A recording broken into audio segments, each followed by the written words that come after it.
building a web app can sometimes seem a little daunting, because if you're coming from other builders like Webflow, WordPress, where you can build great landing pages, a lot of the stuff is already pre-built for you. So you have the buttons, you can pull in buttons, and then you can start designing from there.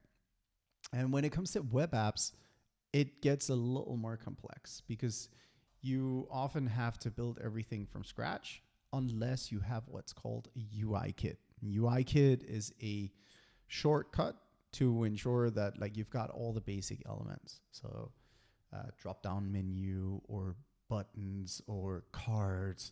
There's a bunch of different things that you'd use when you're building a web app. And I'm going to show you how you can install a UI kit and get started much faster with Toddle and kind of overcome some of the initial barriers. Let's dive in. So first, we're going to click on the Install Packages button here in the left-hand side of the bar of your screen, and then we're going to type in Starter Pack. Starter Pack is built by Lucas. He's one of the developers in our community, and he thought like, hey, I need this all the time, so why don't I put together a package so others can kind of reuse my components? Thanks, Lucas. Awesome work. And what he's built is things like drop down. He's got a left align drop down. He's got a right align drop down, a tooltip.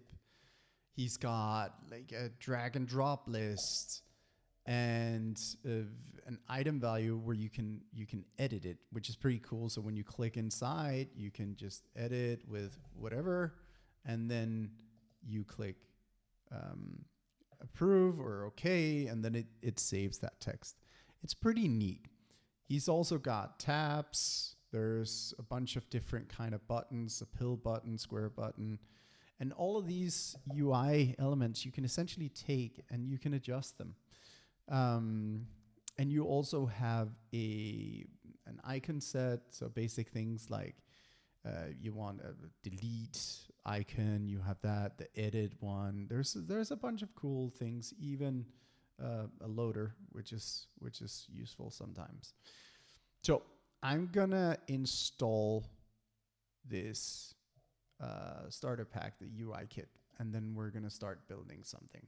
And I want to do something very simple just to show you how easy it is to actually import these components and work with them. So here we click on div, click E to add an element, and then components.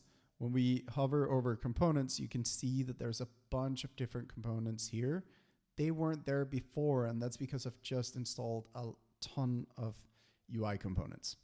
So each of these is a UI element. There's a button, for example. So that looks like this, and you can adjust a bunch of the different things, such as the text. I want to have a button that says giraffe, and then it edits the text. So there's a bunch of different things. You can set the outline, the full width.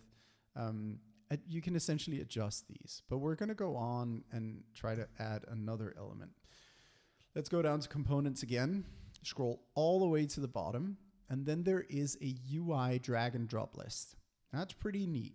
So we're going to go and put that in, and it's kind of stuck on top of the button. So I'm going to set a tiny bit of a gap so we can see the two components apart. Here you have a bunch of different things that you can add.